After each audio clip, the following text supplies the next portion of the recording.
사이에는 무엇이 있느냐라고 물어보았습니다. 어떤 분들은 대화가 있다 그렇게 말씀하시고, 또 어떤 분들은 사랑이 있다, 그리고 또 어떤 분들은 갈등이 있다라고 말씀하십니다. 또 어떤 분은 사람과 사람 사이에는 과가 있다 이렇게도 말씀을 하십니다. 사람과 사람 사이에는 관계가 있습니다. 사랑이라든지 대화라든지 또는 갈등은 사실 관계의 한 표현입니다. 사람 사이의 관계를 잘 갖는 분이 있는가 하면 또 파괴적인 관계 때문에 괴로워하는 분들도 계십니다. 아예 그래서 모든 관계를 다 피하는 그런 분들도 있습니다. 하지만 인간은 누구나 살아있는 동안은 어떻게든 관계를 갖지 않을 수가 없습니다. 남편과 아내의 관계에서부터 부모와 자식의 관계, 또 스승과 제자의 관계, 또 지도자와 피지도자의 관계, 목회자와 성도의 관계, 여러 관계가 있지요. 내가 어떤 사람과 어떤 관계를 맺느냐에 따라서 나의 인생이 크게 달라집니다. 때문에 성경은 잠언 27장 17절에 이렇게 말씀합니다.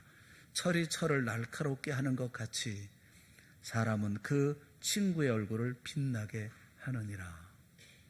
그 말씀이 하나의 말씀이 다 옳지만 말씀을 들으면 좀 섬뜩한 느낌이 듭니다.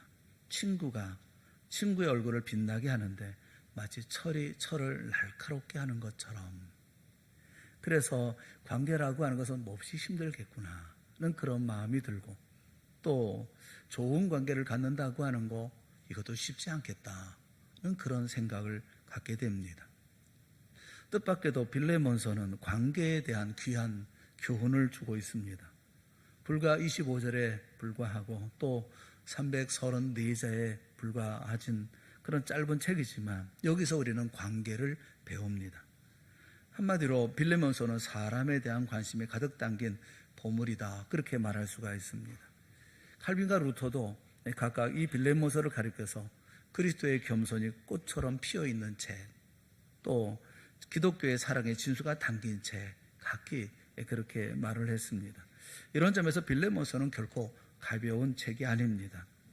이야기의 발단은 한 노예, 오네시모라고 하는 노예가 주인집 빌레몬이라고 하는 주인에게서 돈이든지 물건이든지 훔쳐서 도망친 데서부터 이야기는 시작이 되어집니다. 바울은 가해자인 오네시모와 피해자인 빌레몬 사이에 깨어진 관계를 중재하고 화해시키기 위해서 그 주인인 빌레몬에게 편지를 보냅니다. 그것이 바로 빌레몬서입니다. 이 빌레몬서를 보는 관점은 여러 관점이 있을 것입니다. 바울의 관점도 있을 것이고, 또 그리고 도망갔던 오네시모의 관점도 있을 것입니다. 오늘 우리는 주인이었던 빌레몬의 관점에서 우리 이 말씀을 살펴보려고 합니다. 바울의 편지를 받는 빌레몬의 이름은 필레오라고 하는 사랑한다라는 뜻에서 파생된 그런 이름을 가지고 있습니다. 빌레몬은 그의 이름처럼 사랑의 사람이었습니다. 그리고 노예를 소유하고 있었다는 것만 보아도 당장 그의 신분을 우리가 짐작할 수가 있죠. 빌레몬은 사회적으로 유력한 자리에 있었던 듯합니다. 또 재산도 많았습니다. 집회 장소로 사용할 만큼 큰 집을 소유하고 있었습니다. 1절에 빌레몬과 함께 바울이 인사하고 있는 자매 아비아는 틀림없이 빌레몬의 아내일 것입니다. 또 병사된 아키뽀라고 얘기하는데 이 아키뽀는 빌레몬의 아들이었을 것입니다. 그래서 이 빌레몬의 가족은 모두 주 앞에 헌신된 그런 가족이었습니다. 마가의 집이 예루살렘에서, 루디아의 집이 빌립보에서, 아굴라의 집이 에베소에서, 눈바의 집이 라오디가에서 신앙의 요람이 되었다고 한다면 빌레몬의 집은 골로새에서 신앙의 요람을 제공하고 있었던 것입니다. 온 가족이 교회에 충성된, 헌신된 그런 가족이었습니다. 바울은 이 가족을 가리키면서 몹시 칭찬을 합니다. 사랑과 믿음이 있음에 대해서 칭찬하고, 네 믿음의 교제가 선을 알게 하고 그리스도께로 인도하도록 역사한다라고 또 칭찬을 합니다. 또 성도들이 너로 말미암아 평안함을 얻었다라고 칭찬합니다. 그래서 너의 사랑으로 많은 기쁨과 위로를 내가 받는다라면서 칭찬을 아끼지 않습니다. 빌레몬은 모든 사람을 사랑하고 섬겼던 선한 사람이었고 깊은 믿음의 사람이었습니다. 또 모든 사람들에게 사랑과 존경을 받았던 인물이기도 합니다. 바울에게 인정받았던 믿음의 사람이었으니까요. 그런데 그런 이들에게 바울은 편지를 통해서 오네시모의 일을 부탁을 합니다. 내게 손해를 끼쳤던 너의 오네시모를 사랑받는 형제로 여겨달라라고 부탁을 하고 있는 것입니다. 이 부탁은 빌레몬에게는 뜻밖의 부탁이었습니다. 기억하지 않고 잊으려 애썼던 사람에 대한 갑작스러운 이야기였기 때문에 그렇습니다.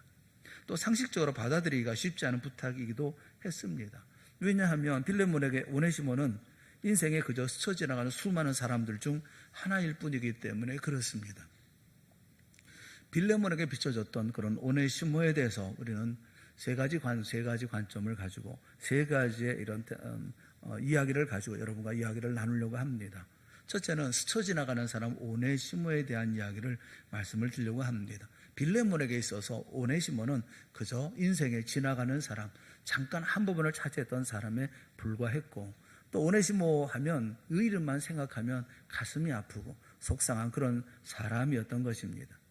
빌레몬의 노예였던 오네시모가 그렇게 잘 대해 주었음에도 불구하고 주인 집의 돈이라든가 물건을 훔쳐서 달아났기 때문에 그렇습니다. 그리스라든가 로마 시대에 도망한 노예는 다시 잡혀왔을 때 잔혹한 형벌에 처해졌습니다. 도망한 노예를 숨겨준 사람도 상당한 처벌을 감수해야만 했습니다. 실제로 노예는 그 가정의 값비싼 재산이기 때문에 그렇습니다. 그런데 노예였던 오네시모가 돈을 훔쳐서 달아날 때 그래서 생겨났던 노동력의 부재라든가 재산의 손실로 인해서 받았던 피해, 또 배신감, 그것이 그 주인이었던 빌레몬을 얼마나 분노하게 만들었겠습니까? 당시에는 도망했다 다시 잡혀온 노예에게는 잔인하게 안갚음하거나 다른 노예들의 본보기로 주기도 했기 때문에 끝까지 쫓아가서 이 노예를 잡아오는 일이 흔했습니다. 당시의 기록을 보면 노예들은 별 심각한 잘못이 없음에도 불구하고 그 많은 고통, 잔인한 고통을 감내해야만 했습니다. 그 기록을 보면 그런 기록들이 있어요. 그 마음에 들지 않게 머리를 손질해 줬다라는 이유로 계집아의 노예를 마구 때린 귀족 부인의 이야기가 실려 있고, 또 자기 소유의 노예라고 해서 혀를 자르고 십자가에 매어 다른 사람의 이야기가 실려 있고, 또 상류층 여인들 중에는 남편에 대한 분풀이로 아무 죄 없는 노예에게 화가 풀릴 때까지 몹시 때린 사람들에 대한 이야기가 기록되어져 있기 때문에 그렇습니다. 그렇다면 도망한 노예에 대해서 주인은 어떻게 그를 대했겠습니까? 아리스토텔레스가 생명 있는 연장으로 정의해서 인간관계의 성립 자체를 부정해버린 노예 신분의 오네시모는 주인에게 심각한 피해를 주고 그의 자존심마저 뭉개버린 빌레몬에게는 더러운 짐승이나 물건에 불과할 뿐입니다. 그런데 바울은 이런 그를 가리켜서 아들이라고 하고 주인 빌레몬에게 형제라고 얘기를 하고 있으니 이를 어떻게 해야 되겠느냐는 것입니다. 오늘날도 하나님의 자녀라는 성도들 사이에도 사소한 동거래로 원수가 되는 경우를 적지 않게 목회 현장에서 봅니다. 그렇다면 당시 같은 자유민도 아니고 내 집의 노예, 물건이나 연장에 지나지 않던 노예가 게다가 그냥 도망간 것이 아니라 돈이라든가 물건이라든가 돈 될 만한 거 훔쳐서 도망갔다고 하면 손해와 피해는 고사하고라도 배신감에 분하고 원통한 마음이 아니었겠습니까? 웬만한 자제력과 인품이 아니라면 받아들이기 힘든 부탁이고 권면이었을 것입니다. 물론 빌레몬이라는 사람이 훌륭한 믿음의 사람이라는 것을 우리가 염두에 두고 그가 믿음과 사랑, 그 인품을 생각해서 백보 양보해서 생각해도 그렇습니다. 아마도 빌레몬과 그의 가족은 그냥 잃어버린 노예, 잃어버린 돈 이렇게 생각하고 말았을 것입니다. 빌레몬이 이 일 때문에 몹시 분노했다거나 억울해하면서 노심초사했다 이렇게 했던 것은 아닌 것 같습니다. 빌레몬은 노예를 제대로 관리하지 못한 거, 비단 오네시모만의 이와 같은 문제는 이런 오네시모만의 문제가 아니라 자신들의 잘못도 있다고 생각을 했을 것이고, 또 잃어버린 돈, 잃어버린 사람을 찾으려면 겪어야 할 물질적, 시간적 손해만 아니라 성도 아닙니까? 예수 믿는 사람 아닙니까? 크리스찬으로서 겪어야 할 심한 마음의 고통도 생각하면서 그냥 잊어버리고 말자라고 했을 것입니다. 그냥 오네시모는 우리 인생에 지나가는 사람일 뿐인데 또 있다 한들 다시 배반할 사람이고 있어봐야 백해무익한 사람일 거야 이렇게 생각하지 않았겠습니까? 뭐 더 좋게 생각한다고 한다면 뭐 기왕이 이렇게 된 거 어디 가서 그것 가지고 잘 살았으면 좋겠다. 뭐 그런 마음은 품었지. 그가 다시 만나서 다시 뭐 어떤 뭘 하겠다 이런 생각은 없었을 것입니다. 세상 살면서 우리 인생에도 간혹 이런 사람 만날 때가 있지 않습니까? 이 길거리에서 작은 말다툼을 벌이게 하는 사람, 무리하게 행해서 아주 기분을 상하게 하는 사람, 어쩌다 마주쳐서 아주 열받게 하는 그런 사람, 가까운 사람인 줄 알았는데 뒤에서 별소리를 다 하고 다닌다는 그런 이야기를 들었을 때 그를 바라볼 때의 마음은 어떻겠습니까? 일마다 또 말마다 힘들고 피곤하게 하는 상사거나 동료이거나 아니면 부하 직원이거나 그럴 때 여러분 그런 사람들은 어떻게 대하면 좋겠습니까? 어떤 책에 보니까 그렇게 충고하고 있더라고요. 내 인생에 아무것도 아닌 존재들에게 더는 감정을 낭비하지 말자. 마음 졸여도 끙끙거려도 미워해도 그들은 어차피 인생에서 지나가는 사람들일 뿐이다. 거기 그는 이렇게 한마디 더 충고를 해줍니다. 부디 비참해지려고 애쓰지 말자. 사실 빌레몬도 기억 속에 희미해지고 다 잊혀진 존재이고 인생에서 지나가는 사람으로 치부한 오네시모일 것입니다. 그런데 사도 바울이 그런 오네시모를 다시 거론하면서 다시 보고 싶지 않고 생각도 하기 싫은 그를 당신의 사랑받는 형제로 둘자로 여기라 라고 하는 말은 이게 받아들이기 결코 쉽지 않은 그런 말일 것입니다. 사랑하는 여러분, 내 인생에 만나는 사람들과 어떤 관계를 가지고 계십니까? 언제나 모든 사람과 좋은 관계를 이어가기 위해서 노력하십니까? 깨어진 관계는 회복하기 위해서 노심초사 애를 쓰고 노력하십니까?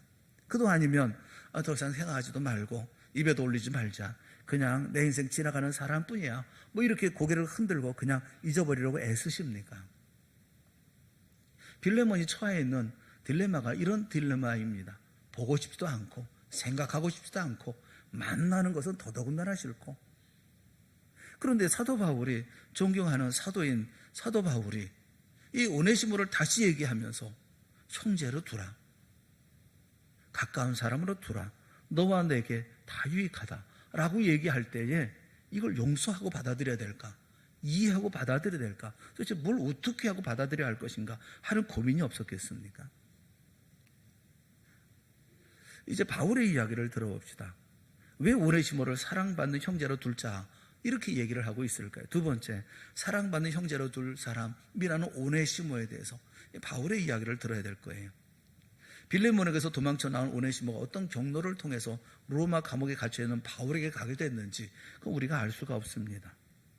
그가 찾아왔는지 어쩌다가 우연히 만나게 되어진 것인지 뭐 어떤 경로로 만난지를 알 수가 없어요. 바울이 오네시모를 만난 후에 그가 어떤 짓을 했는지 알게 되어진 부분에 대해서는 말씀합니다. 골로새서 4장 9절에 보면 신실하고 사랑을 받는 형제 오네시모를 함께 보내노니 그는 너희에게서 온 사람이라. 그가 어디 출신이며 어떻게 왔는지 무엇 때문에 왔는지를 아는 거예요. 그런데 분명한 사실은 바울과의 만남은 오네시모에게 놀라운 변화의 계기가 되어졌다는 것입니다. 바울은 그런 오네시모를 가리켜서 갇힌 중에 낳은 아들 그렇게 부릅니다. 오네시모가 바울을 통해 회심했거나 아니면 이미 그리스도인이었는데 주인 빌레몬에게 저지른 잘못을 바울의 감화로 회개하고 새 사람이 된 것으로 보여져요. 로마의 옥중에서 바울은 오네시모를 만났고 그에게 복음을 전했고 그리고 진정한 예수 믿는 사람이 된 것이죠. 바울은 오네시모가 자신에게 매우 유익한 존재가 되어줬다는 점을 강조합니다. 11절에 보면 그가 전에는 네게 무익했지만 이제는 나와 너에게 유익한 자다 이렇게 얘기를 해요. 그러면서 바울은 오네시모를 빌레몬에게 돌려보냅니다. 바울이 원하는 것은 오네시모가 자신에게 다시 돌아와서 사역의 조력자가 되는 것이에요. 13절에 보면 네 대신 나를 섬기게 하고자 한다 라고 얘기를 해요. 예전에 빌레몬이 나를 도왔던 것처럼 이제 오네시모가 나를 돕도록 했으면 좋겠다. 그런데 그렇게 하기 위해서 빌레몬이 오네시모를 영접하고 용서한 다음에 바울에게 돌아가는 것을 허락하기를 바란다는 것입니다. 바울은 빌레몬의 선처를 기대하면서 오네시모에게 바울의 편지를 들려 두기고라는 사람과 함께 빌레몬에게 보낸 거예요. 사랑하는 여러분, 빌레몬의 반응 한번 생각해 보셨어요? 만약 여러분 같으면 어떻게 반응하셨겠습니까? 빌레몬은 당황했을 거예요. 누가 온다는 얘기를 들은 게 아니라 갑자기 문이 열리더니 두이고라는 사람과 집을 자기의 물건을 훔쳐도 도망갔던, 그리고 자기를 떠났던 노예였던 오네시모가 들어오고 있었고, 그의 손에는 바울의 편지가 들려있는데 바울의 편지를 보니 기가 막히 짝이 없는 거예요. 아마도 빌레몬은 바울이 지금 실수하고 있겠다, 그렇게 생각했을 것입니다. 바울 선생님, 이 오네시모가 아들이라뇨, 신복이라뇨, 그가 유익하다뇨, 지금 당신 속고 계십니다. 오네시모는 제가 잘 압니다. 이 사람 충성할 줄 모르는 사람이고, 내가 그렇게 사랑하고 그렇게 모든 배려를 했음에도 불구하고 나를 철저히 배신한 그런 사람을 어떻게 믿을 수 있습니까? 한 번 배신하는 사람 2번 배신 안 하겠습니까? 사랑받는 형제로 두라니요, 얼토당토하지 않는 말씀입니다. 뭔가 이건 대단히 잘못됐습니다.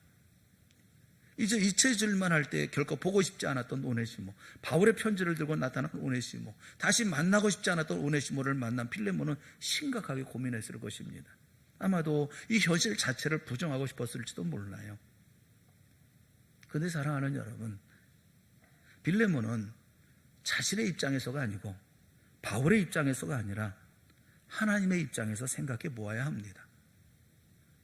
바울이 아들이라고 부른 거, 신복이라고 부른 거, 오네시모가 유익하다고 한 것이 바울 자신을 위해서 그렇게 얘기한 것입니까? 빌레몬의 입장에서 한 말입니까? 그렇지 않습니다.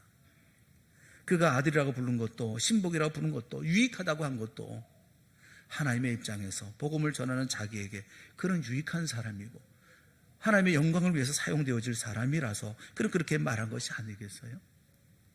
빌레몬서는 한 사람 오네시모의 특별한 선처를 부탁하는 서신이기는 하지만 이 편지 안에는 예수 그리스도의 제자도를 말씀하고 있습니다.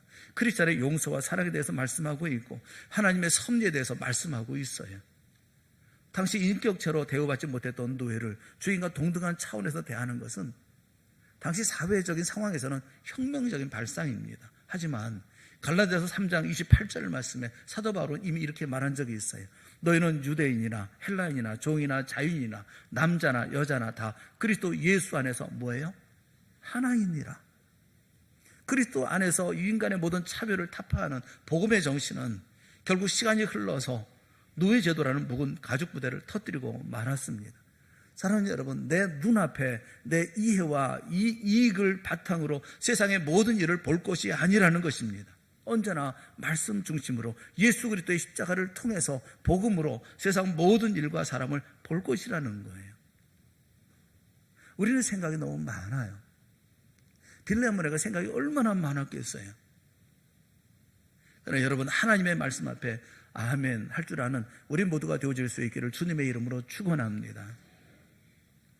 내 생각, 내 판단, 내 이해, 내 이익이 아니라 하나님께서 말씀하시는 말씀에 아멘 할 줄 아는 우리가 됐으면 좋겠어요. 명탐정 셜록 홈즈와 닥터 왓슨의 얘기가 있습니다. 둘이 캠핑 여행을 떠났습니다. 저녁 식사를 마치고 그들은 함께 누워서 잠을 잤어요. 얼마 후에 홈즈가 갑자기 왓슨 박사를 깨웠습니다. 왓슨, 하늘을 보고 뭘 알 수 있는지 말해주게. 왓슨이 잠깐 생각하더니 말했습니다. 수백만 개의 별이 있다는 사실을 알 수 있지. 홈즈가 다시 묻습니다. 그것은 무엇을 의미하지? 천문학적으로 은하계가 수백만 개 있으며 항성이 수십억이 있다는 거, 즉시학적으로는 시간이 새벽 3시쯤 되었다는 거, 신학적으로는 신은 전능하고 인간은 미미한 존재라는 거, 기후학적으로는 내일 날씨가 청명하리라는 거, 그걸 알 수가 있지. 그런데 자네는 무슨 사실을 알 수 있는가? 한동안 말이 없던 홈즈가 이윽고 말을 꺼냈습니다. 누군가 우리 텐트를 훔쳐갔다는 걸 알 수 있지. 네, 이런 반응일 줄 알았습니다. 텐트를 치고 잠을 잤는데 눈을 떠보니까 하늘에 별이 보입니다. 그러면 어떻게 된 겁니까? 텐트가 없어진 것 아닙니까? 그 사실을 알아야 되는데 하늘을 보면서 별이 어쩌니. 사랑하는 여러분, 하나님 믿고 섬기는 믿음의 사람들이 먼저 할 일이 있거든요. 먼저 생각할 것이 있는 것이거든요. 바울은 사람과의 관계의 문제를 풀 때 염두에 둘 것이 있다고 말하고 있는 거예요. 내 이해를 가지고, 내 억울함을 가지고, 내 고통을 가지고 이 관계를 풀어나갈 것이 아니라 이 사람과의 관계를 풀 때는 반드시 염두에 둬야 되는데 그게 뭐냐면 첫째는 내가 그리스도의 죄수라는 사실을 기억하라는 것입니다. 내가 그리스도 안에서 내가 죄인이라는 것, 나는 포로입니다. 그리스도가 시키는 대로 하는 사람이라는 것. 두 번째는 나는 하나님의 사랑을 입은 자로서 생각을 해야 된다는 것입니다. 나는 권리 행사자가 아닙니다. 하나님의 은혜를 입은 채무자라는 사실을 기억하라는 거예요. 세 번째는 모든 문제는 교회를 배경으로 조명해야 한다는 거예요. 그리스도의 지체로서 생각하고 결정해야 한다는 것입니다. 넷째는 문제 해결의 무대는 언제나 하나님의 사랑과 은혜와 평강이어야 한다는 것입니다. 바울은 빌레몬에게 오네시모를 자신과 같이 대해달라고 요청을 합니다. 17절을 보면 그러므로 네가 나를 동역자로 알진대 그를 영접하기를 내게 하듯하고, 여기 동역자라고 하는 코이노논이라는 말을 개역성경은 동무라고 번역을 했습니다. 동역자로 대해달라는 것은 오네시모를 볼 때 그가 바울이라고 생각해달라는 거예요. 도무지 오네시모를 용서할 수 없거든 나를 대하는 것처럼 할 수는 없겠느냐, 그렇게 호소하고 있는 것입니다. 심지어 그가 도주할 때 훔쳐간 것이 있어서 금전상의 부채가 있다고 한다면 그에게 요구하지 말고 바울 자신과 계산하자고 말합니다. 바울이 이것이 공연한 소리가 아니라는 것을 강조하기 위해서 내가 지금 친필로 편지를 쓰면서 오네시모의 채무 이행을 자신이 할 의지가 있다고 하는 것을 분명히 하고 있어요. 특별히 20절 말씀에 보면 이렇게 말씀하고 있어요. 우리 20절 말씀을 한번 다 같이 읽어봅시다. 시작. 오 형제여, 나로 주 안에서 너로 말미암아 기쁨을 얻게 하고 내 마음이 그리스도 안에서 평안하게 하라. 오 형제여, 간절하게 지금 간청하고 있는 거예요. 내가 이렇게 했으면 정말 좋겠다. 그래서 너로 말미암아 기쁨을 얻었으면 좋겠다. 내 마음이 그리스도 안에서 평안하게 하게 했으면 좋겠다. 네 마음을 이해 못할 것도 아니고 이 시대의 상황 내가 모르는 것도 아니고 그가 노예였다는 거, 훔쳐도 도망갔다는 거 내가 모르지 않고 내 억울함을 모르진 않은데 내 마음을 알 수는 있겠니? 나는 하나님에서 헌신된 사람이고 하나님의 말씀을 전하는 사람이고 그 누구를 할지라도 다시 돌아와서 주 앞에 헌신되겠다고 한다면 그 모두를 받아들이고자 하는 내 마음을 내가 이해하고 내가 알아주고 그리고 내 마음이 기쁠 수 있도록 내 마음이 평안할 수 있도록 나와 동참해달라는 간절한 사도 바울의 마음 깊은 호소였던 것입니다. 바울은 빌레몬을 가리켜서 한번 칭찬한 적이 있어요. 6절에 보면 이로써 내 믿음의 교제가 우리 가운데 있는 선을 알게 하고 그리스도께 이르도록 역사하느니라 라고 칭찬을 했어요. 빌레몬의 믿음의 교제는 언제나 선이 무엇인지를 알게 했습니다. 그리고 마침내 이와 같은 믿음의 교제는 그리스도께 이르도록 역사했어요. 이제 그 믿음의 교제가 비록 그에게 손해를 끼치고 도망한 노예였지만 오네시모에게도 이것이 적용되어서 더 이상 노예가 아닌 형제로 용납해주고 현재 옥에 갇힌 자신에게 빌레몬이 전에 자신을 도와줬던 것처럼 그 오네시모가 나를 도와줄 수 있도록 허락해달라. 바울의 예의를 갖춰 간청하고 있는 것입니다. 바울은 빌레몬에게 권위를 가지고 명령할 수 있어요. 그렇게 하라 라고 할 수 있어요. 하지만 정중하게 그를 이해하고 또 그를 위해서 간청을 합니다. 빌레몬이 바울의 명령과 강요 때문에 마지못해 오네시모를 받아주는 것하고 깊은 마음에서 자발적으로 용서하는 것과는 천지 차이이기 때문에 그래요. 사랑으로 하는 것만이 중심을 보시는 하나님 앞에 의미 있는 일인 것입니다. 사랑이 아니면 아무 소용이 없는 거예요. 고린도전서 13장 1절부터 3절에 있는 말씀을 우리 다 잘 아는 말씀이지만 우리 같이 한번 보았으면 좋겠습니다. 고린도전서 13장 1절부터 3절, 아니 그 위에 고린도전서 13장 1절부터 3절, 뭐가 맞아야 설교를 할 수 있는 거 아닌가. 예. 고린도전서 13장 1절부터 3절 없나요? 예. 없대요. 할 수 없죠. 그러면 성경을 찾아 읽읍시다. 고린도전서 13장 1절부터 3절.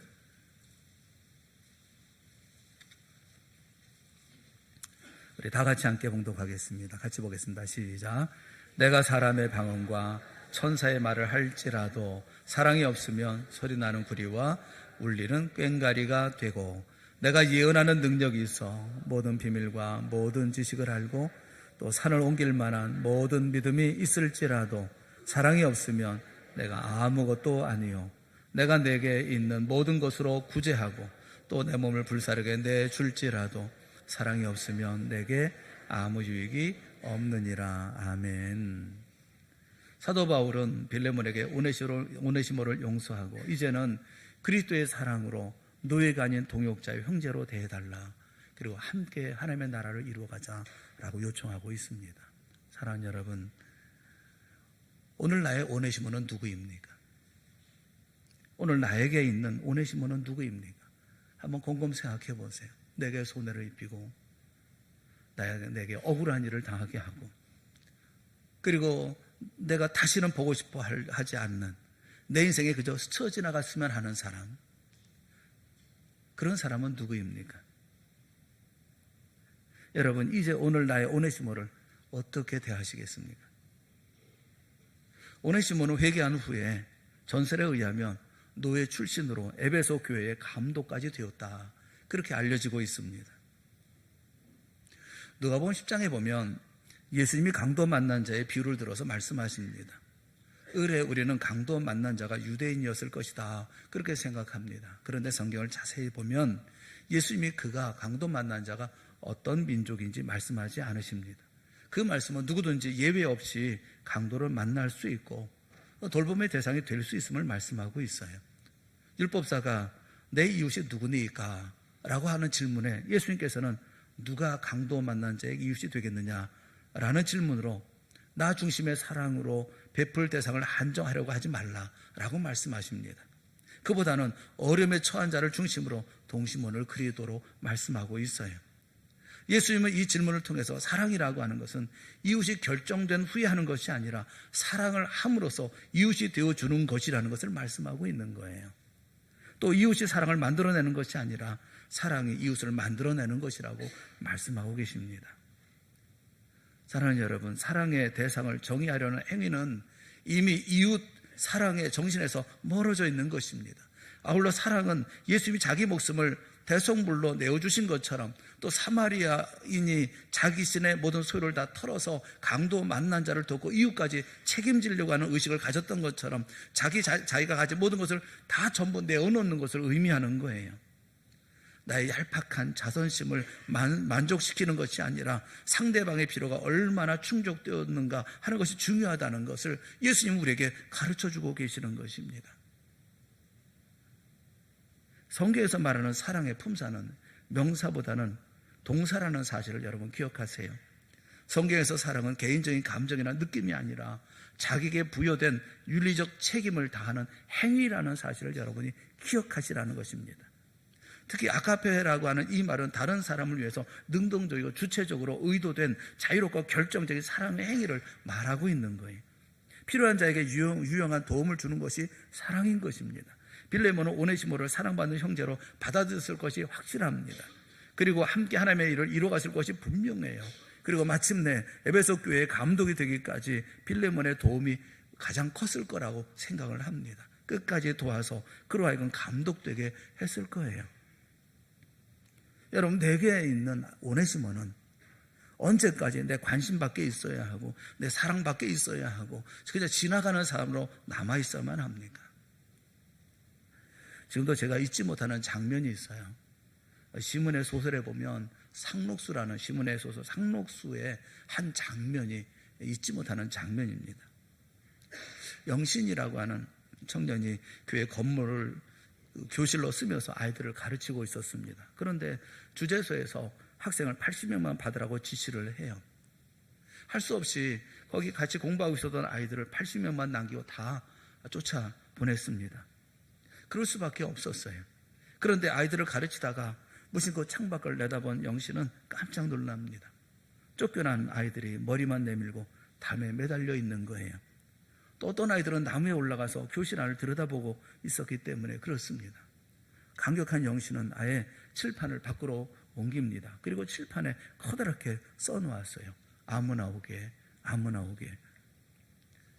돈 많고 힘 있는 사람끼리 모여 동그랗게 근거놓고 아무도 못 들어오게 밀쳐내며 사는 이 세상에 교회마저 근거 놓아서야 되겠습니까? 투명한 유리에 금이나 은을 칠하면 거울이 됩니다. 유리를 통해서는 바깥 세상도 보이고 다른 사람들도 보이죠. 내가 웃고 손을 내밀면 상대방도 웃고 손을 내밀어 줍니다. 하지만 거울에는 자기만 보입니다. 금으로 은으로 사방에 벽을 쌓고 살아가는 사람들은 마치 거울 속 사람들처럼 자기만 바라보고 자기만 돌보고 감옥인 줄도 모른 채 감옥 속에 살아갑니다. 성도의 삶의 관계라고 하는 것은 반드시 염두에 둬야 할 것이 있어요. 첫째, 나는 죄인이라는 것. 둘째, 나는 그리스도의 사랑의 채무자라는 것. 세 번째, 배경은 언제나 교회여야 한다는 것. 네 번째, 그 무대는 하나님의 사랑과 은혜와 평강이어야 한다는 것입니다. 그렇다면 우리가 품지 않을 사람이 어디 있으며 용서하지 않을 사람이 어디 있으며 이해 못할 사람이 어디 있습니까? 내 인생에 스쳐 지나갈 사람은 또 누가 있습니까? 건강하고 정상적인 예수님을 향한 사랑과 믿음을 가지고 있는 사람은 모든 사람을 향한 사랑과 신실함도 동일해야 합니다. 하나님 사랑은 이웃 사랑이 없으면 공허한 것이고 위선적인 것이 되어집니다. 한국교회 신앙은, 그 신앙적인 열정은 하나님을 향한 사랑과 믿음을 보여주기에 충분합니다. 하지만 빌레몬에서 볼 수 있는 건강한 신앙의 모습, 균형과 조화는 볼 수 없는 것이 현실인 거예요. 종교인은 많은데 사람다운 사람은 없다. 목사가 되기 전에 사람이 되라. 그리스도인이 되기 전에 인간이 되라. 이런 말을 얼마나 더 들어야 되겠습니까? 이런 말 듣는다고 한다면 그 교회 곤란한 교회 아닙니까? 사랑하는 하나님의 자녀들이요, 나의 오네시모를 어떻게 할 것입니까? 사도 바울은 우리에게 권면합니다. 형제로 받으라 라고 얘기합니다. 동역자로 받으라, 나처럼 대하라, 그렇게 말하고 있습니다. 사랑하는 여러분, 오늘 결단하고 결심하고 그대로 사랑받는 형제로 둘 자로서 주의 말씀에 행하며 살아가는 우리 모두가 되어질 수 있기를 바랍니다.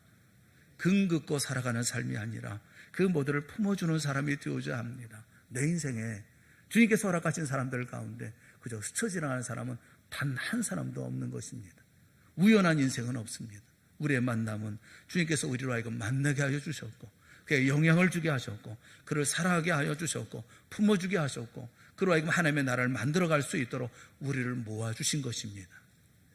우리 가운데 등 돌릴 사람 아무도 없고, 우리 가운데 때밀어 다른 쪽으로 털쳐버릴 사람 아무도 없습니다. 우리 모두가 다 서로 손을 내밀어 손을 붙잡고, 그가 내게 어떤 일을 행했든, 그가 내게 어떤 사람이든, 그가 어떤 자리에 있든 그로 하여금 주님 앞에 온전하게 이끌어갈 수 있도록 서로 도와가며 서로 사랑하며 주의 나라 만들어가는 우리 모두가 되어질 수 있기를 주님의 이름으로 축원합니다. 아름다운 교회를 만들어 가세요. 아름다운 신앙의 삶을 만들어 가세요. 우리 모두가 바울이 되어지고 빌레몬이 되어지고 또 한편 오네시모가 되어질 수 있기를 주님의 이름으로 축원합니다. 기도하겠습니다. 사랑의 하나님 아버지, 주님께서 우리에게 말씀하시는 말씀을 우리 가슴 속으로 듣게 하여 주시옵시고, 오늘 내게 있는 오네시모가 누구인지, 그리고 그에게 내가 어떻게 말씀을 통해서 반응해야 할 것이고 어떻게 이 말씀을 내 삶에 적용해야 할 것인지 깨닫게 하시고, 또 그것을 실행해 나아갈 수 있는 지혜도 우리에게 허락하여 주시옵소서.